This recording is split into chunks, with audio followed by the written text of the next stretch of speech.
You know that feeling when you sit down to work on something important and suddenly your brain decides it's the perfect time to reorganize your entire digital life? Yeah, that's not distraction.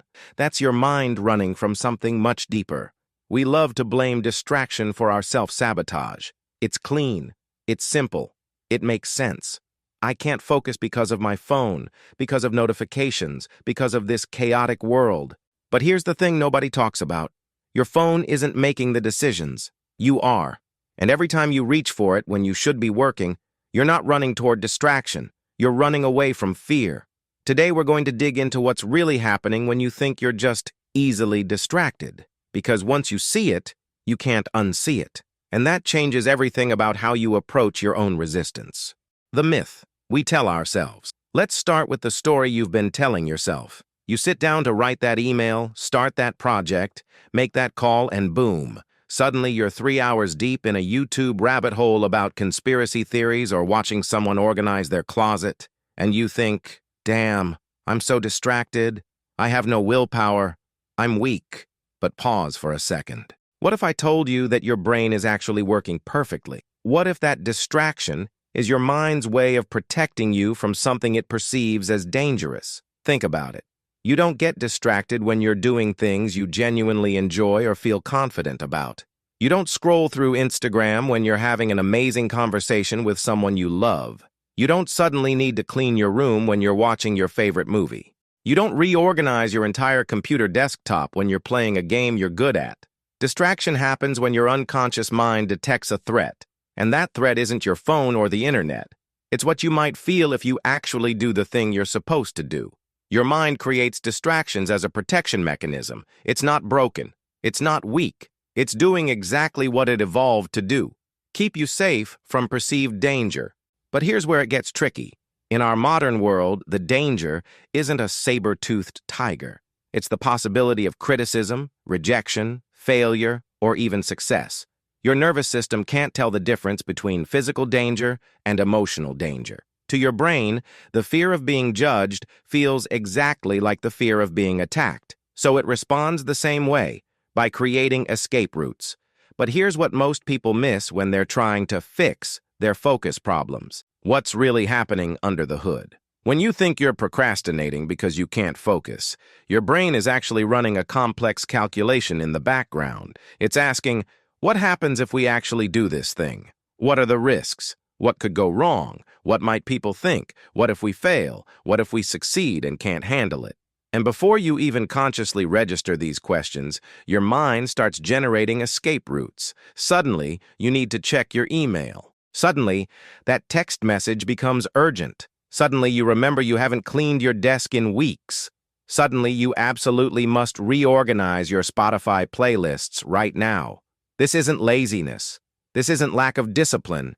This is your nervous system responding to unconscious fears that you haven't named yet. The mind rationalizes fear through procrastination because fear feels vulnerable and procrastination feels, well, like a choice. I chose to watch Netflix instead of working on my project. Feels more powerful than I was terrified that my project might suck and people might judge me. But here's what's wild. Once you start paying attention, you'll notice that distraction has emotional patterns. You don't just randomly get distracted. You get distracted right before the moments that matter, right before you hit send on that important email, right before you start the creative project, right before you have the difficult conversation, right before you make the phone call, right before you publish the thing. Your distraction has timing, and that timing reveals everything. I remember working with someone who would spend hours organizing their workspace every single time they sat down to write. They thought they had a cleanliness obsession, but when we dug deeper, they realized they only needed to organize when they were about to work on something personal and creative. When they were doing administrative tasks or responding to emails, the mess didn't bother them at all. The organizing wasn't about cleanliness. It was about avoiding the vulnerability of creating something original that people might not like. Your brain is incredibly sophisticated at creating distractions that feel legitimate. It won't just make you scroll social media. That feels too obviously avoidant. Instead, it'll make you do something that feels productive. Research that feels necessary but never ends. Networking that feels important but keeps you from actually creating. learning new skills that feel like progress, but keep you from using the skills you already have. The fears hiding behind your scrolling. Let's get specific about what you're actually running from, because understanding this changes the game completely. First, there's the fear of failure. What if I try and it's terrible? What if I put myself out there and nobody cares? What if I work really hard and it doesn't matter? What if I discover I'm not as talented as I thought I was? This fear disguises itself as perfectionism. You tell yourself you're not ready yet. You need to research more. You need the perfect setup, the perfect moment, the perfect mood. The failure fear creates endless preparation loops. You'll spend weeks learning about the best camera equipment instead of making a video with your phone. You'll read 17 books about writing instead of writing a paragraph. You'll research the perfect business strategy instead of trying to sell one thing to one person. But there's also the fear of success, which sounds crazy until you really think about it. What if this actually works?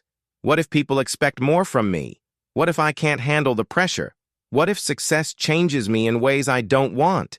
What if I become someone I don't recognize? Success means visibility, and visibility means vulnerability. Success means people paying attention, having opinions, making demands. Success means you can't hide anymore. I know someone who sabotaged every opportunity that came their way because deep down, they were terrified of becoming the kind of person who had opportunities. They associated success with arrogance, with losing touch with their values, with becoming someone their friends wouldn't relate to anymore. Then there's the fear of rejection. Not just professional rejection, but the deeper kind. What if they see who I really am and they don't like it? What if my ideas are stupid? What if I'm not as smart or funny or interesting as I think I am? What if I'm fundamentally flawed in some way I can't see? This fear makes you hide behind endless tweaking, endless not quite ready yet, endless seeking of permission from others before you'll trust your own judgment. And finally, there's the fear of exposure, the imposter syndrome fear. What if they find out I don't know what I'm doing? What if they realize I'm just making it up as I go along? What if I'm not qualified to have opinions or create things or take up space? What if someone with real credentials shows up and reveals that I'm a fraud? Each of these fears has its own distraction signature. Fear of failure creates research rabbit holes and skill-building procrastination. Fear of success creates sudden, urgent, busy work and self-sabotage right before breakthroughs. Fear of rejection creates social media scrolling, seeking validation while avoiding vulnerability. Fear of exposure creates organization frenzies and perfectionist tweaking that never ends. What patterns do you recognize in your own life? When you think about the things you consistently avoid, what comes up for you emotionally right before the avoidance kicks in? But here's the part that'll really mess with your head. How to tell if it's actually fear. Here's how you know it's fear, disguised as distraction. Ask yourself what you're actually avoiding. Not what you're distracted by, but what you're avoiding. If the honest answer makes your stomach tighten a little, makes you want to change the subject, makes you feel defensive, you found your fear. Track your emotional state right before distraction hits. Are you feeling neutral and just randomly drawn to your phone? Or is there a subtle anxiety, a mild dread, a sense of, I should do this, but? That's your nervous system sending up a flare. Real distraction feels different from fear-based avoidance. Real distraction is random, temporary, and doesn't have emotional weight. You get pulled away, you realize what happened, you come back without drama. Fear-based avoidance has urgency to it. I need to check this right now. This suddenly feels important. I can't focus until I handle this other thing first. Natural fatigue is also different. When you're genuinely tired, rest feels good. Your body relaxes, your mind settles, you feel refreshed afterward. When you're avoiding out of fear, the break doesn't actually refresh you. You scroll for 2 hours and feel worse, not better. You watch Netflix and feel guilty the whole time. You organize your room and feel productive, but also hollow. Here's a practical experiment. For the next few days, every time you catch yourself reaching for distraction, pause and ask 3 questions. What was I just about to do? How was I feeling about doing it? What's the worst thing that could happen if I actually did it? Don't judge the answers. Just notice them. Write them down if you want. You'll start to see the patterns. Pay attention to your body signals, too. Fear-based avoidance often comes with physical sensations: tightness in your chest, shallow breathing, restlessness in your legs, tension in your shoulders. Your body knows what's happening before your mind does. The goal isn't to eliminate fear or distraction. The goal is to become aware of what's actually happening so you can respond consciously instead of reactively. Most people think the solution is better time management or stronger willpower. But you can't willpower your way out of unconscious fear. You have to bring it into the light first. Now, if you're watching this and thinking, great, another thing I'm doing wrong, stop right there. Most productivity advice completely misses this point. People try to fix self-sabotage by eliminating distractions. They install app blockers, create perfect environments, optimize their systems, buy better planners, set up accountability systems. And sometimes that helps a little, but it never addresses the root cause. It's like taking pain medication for a broken bone. The pain might lessen temporarily, but the bone is still broken. And eventually the pain comes back, usually worse than before. If you want to actually change this pattern, you have to face the fear, not overcome it, not conquer it, not push through it with sheer force. Face it, acknowledge it, have a conversation with it. When you notice the fear arising, instead of judging yourself for feeling it, try getting curious. Oh, interesting. I'm feeling afraid right now. What is this fear trying to protect me from? What does it think will happen if I do this thing? Sometimes just naming it takes away its power. Fear loves to operate in the shadows of your consciousness. It loses a lot of its control when you shine a light on it and say, I see you, I know what you're doing, and I understand why you're trying to keep me safe. But I'm going to do this thing anyway, even though you're scared. This doesn't mean becoming fearless. It means becoming willing to feel fear without letting it make all your decisions. Start small. Take tiny daily steps into the discomfort. If you're afraid to post something creative, post something tiny and imperfect. If you're afraid to start a big project, commit to just 10 minutes. If you're afraid to have a difficult conversation, practice with something lower stakes first. The goal isn't to eliminate the fear. The goal is to build evidence that you can feel scared and still take action. Every time you do this, you're rewiring your brain's understanding of what's actually dangerous. Build a relationship with your fear instead of trying to eliminate it. Thank it for trying to keep you safe, then gently let it know that you've got this handled. And please, please be compassionate with yourself through this process. The voice in your head that calls you lazy or undisciplined or weak is part of the problem, not part of the solution. That inner critic is often what you're actually avoiding when you distract yourself. The power of rewriting your story. This is where everything changes. When you stop saying, I'm just easily distracted, and start saying, I'm feeling afraid right now, and that's a normal human response to vulnerability. The old narrative keeps you stuck because it makes you the victim of external circumstances. If only there weren't so many distractions I could focus. If only I had better willpower. If only I were more disciplined. The new narrative gives you agency. I'm choosing distraction because I'm uncomfortable with what I'm feeling, and I can choose differently. This shift isn't about self-judgment. It's about self-awareness. Instead of, why can't I just focus like a normal person? Try, what is this fear trying to tell me? What does it need from me right now? How can I honor its concern while still moving forward?